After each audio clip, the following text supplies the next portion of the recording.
اسلام قبول کرنے سے کئی سال پہلے حضرت عمر بن خطاب رضی اللہ تعالیٰ عنہ ایک دفعہ تجارتی قافلے کے ساتھ مال لے کر مکہ سے شام گئے۔ قافلے میں قریش کے کئی اور بڑے سردار بھی شامل تھے۔ یہ قافلہ شام کے سب سے بڑے شہر دمشق گیا اور وہاں اپنا مال بیچ کر مکہ واپس روانہ ہوا۔ تھوڑا سا فاصلہ طے کرنے پر حضرت عمر کو یاد آیا کہ ان کی ایک رشتہ دار خاتون نے انہیں کچھ سونا دیا تھا کہ اسے بیچ کر اس کے لیے کچھ کپڑے وغیرہ لیتے آئیں۔ انہوں نے اپنے قافلے کے ساتھیوں سے کہا کہ فلاں عورت کا کام کرنے واپس دمشق جا رہا ہوں، کوشش کروں گا کہ یہ کام کر کے جلدی واپس آ جاؤں۔ حضرت عمر دمشق واپس گئے تو بازار بند ہو چکے تھے۔ مجبوراً وہ ایک مسافر خانے میں ٹھہرے اور سو گئے۔ تھوڑی دیر کے بعد اللہ کا ایک بندہ مسافر خانے میں آیا۔ اس نے حضرت عمر کو جگایا اور اپنے ساتھ اپنے گھر لے آیا۔ یہ بات واضح نہیں تھی کہ وہ شخص حضرت عمر کو پہلے سے جانتا تھا یا ان کے والد خطاب سے ان کی واقفیت تھی۔ انہوں نے حضرت عمر کی بڑی خاطر و مدارت کی۔ کھانا کھا کر تو وہ سو گئے اور ان کا میزبان رات بھر عبادت کرتا رہا۔ صبح کو حضرت عمر بیدار ہوئے تو ان کے میزبان نے کہا کہ اکیلے بازار مت جانا، بازار میں لٹیرے اکثر مسافروں کو لوٹتے رہتے ہیں، میرے ساتھ چلنا۔ یہ کہہ کر وہ سو گیا کیونکہ رات بھر جاگ رہا تھا۔ حضرت عمر نے اسے جگانا مناسب نہیں سمجھا اور اکیلے ہی بازار چلے گئے۔ ابھی بازار کھلا بھی نہیں تھا، وہ بازار کھلنے کا انتظار کرنے لگے۔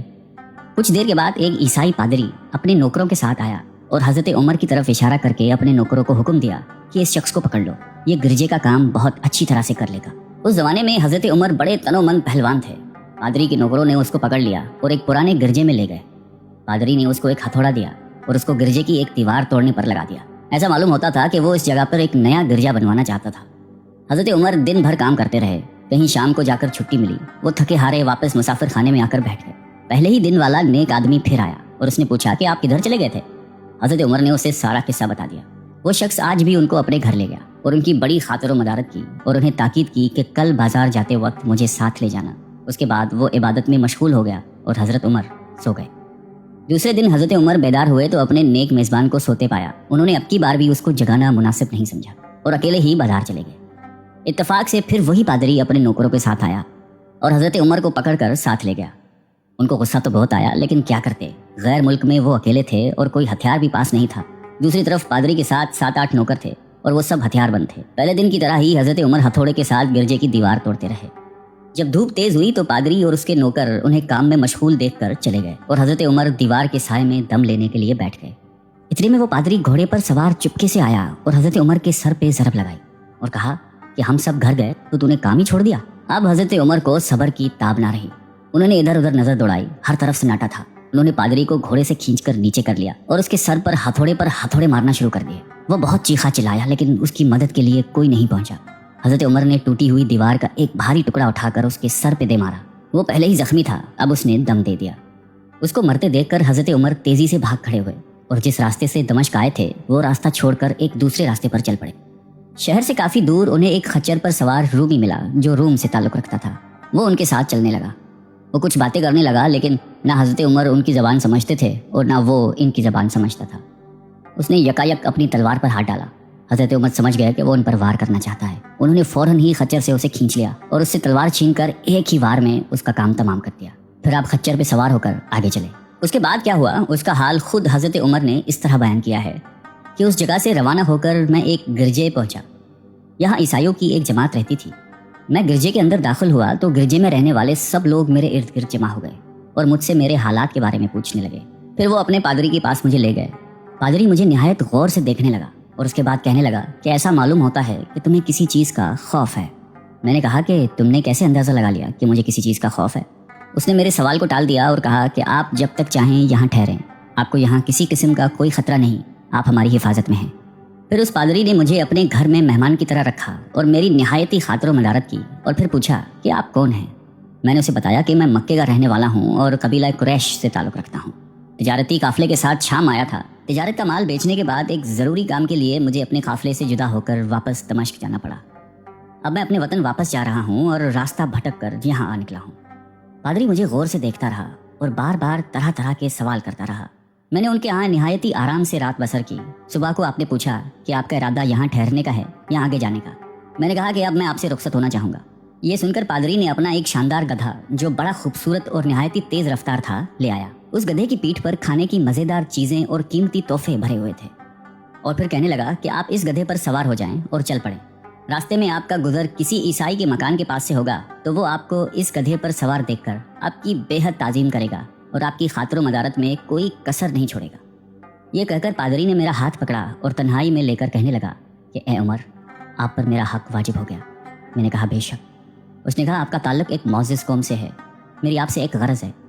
میں نے کہا کہ آپ بیان کر لیں، لیکن حیرت کی بات ہے کہ آپ جیسا بڑا آدمی مجھ جیسے پریشان حال مسافر سے کوئی غرض رکھتا ہو۔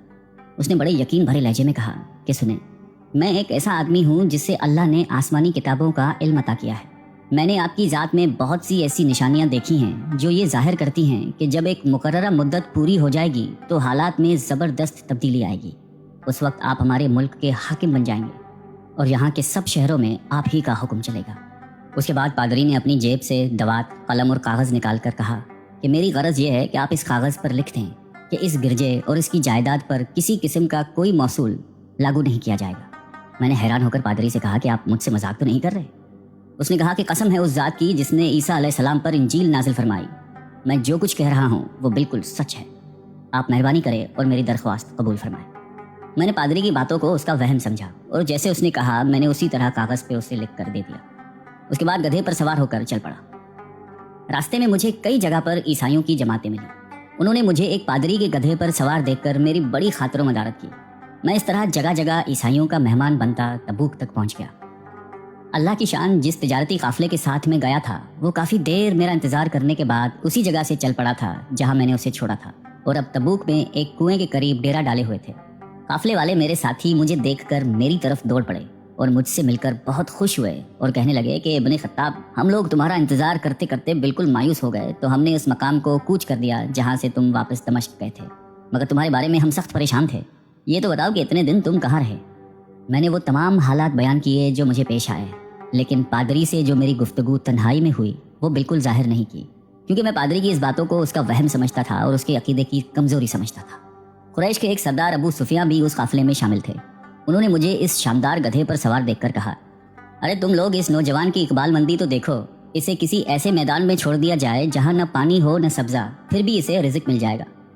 پادری نے رخصت کرتے وقت مجھ سے کہا تھا کہ جب میں اپنے ساتھیوں کے پاس پہنچ جاؤں اور گدھے کی ضرورت نہ رہے تو اس کی رسی کو مضبوطی سے باندھ کر گدھے کو اسی جگہ پر چھوڑ دو، لہٰذا میں نے ایسا ہی کیا۔ یہ دیکھ کر ابو سفیان نے کہا کہ ارے تم نے کیا کر دیا؟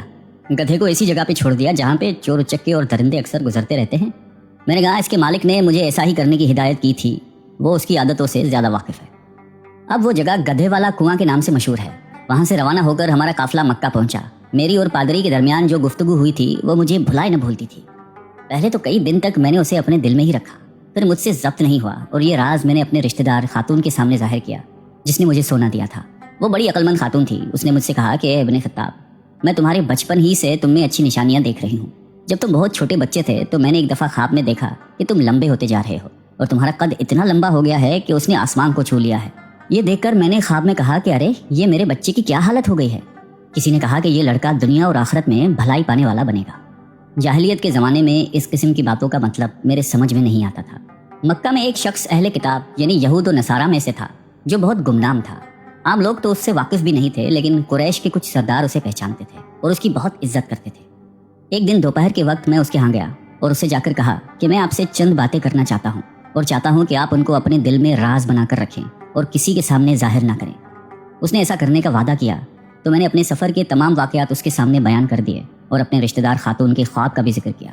جب میں اپنی گفتگو ختم کر چکا تو اس نے کہا کہ ابن خطاب، جس کو تم نے موصول کی معافی کا وعدہ لکھ کر دیا ہے وہ اس زمانے میں عیسائیوں کا سب سے بڑا عالم ہے۔ جو کچھ اس نے کہا وہ سب سچ ہے اور جلد ہی وہ سچ تمہارے سامنے آ جائے گا۔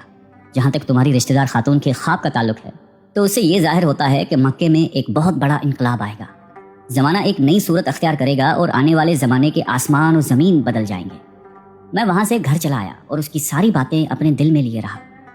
تھوڑے ہی عرصے کے بعد قریش کی مجلسوں میں آپ صلی اللہ علیہ وآلہ وسلم کا ذکر ہونے لگا۔ یہ لوگ اس بات پر چڑھتے تھے کہ محمد صلی اللہ علیہ وآلہ وسلم اپنے آپ کو اللہ کا رسول کہتے ہیں، لوگوں کو بتوں کی پوجا کرنے سے منع کرتے ہیں اور ایک اللہ کو ماننے پر زور دیتے ہیں۔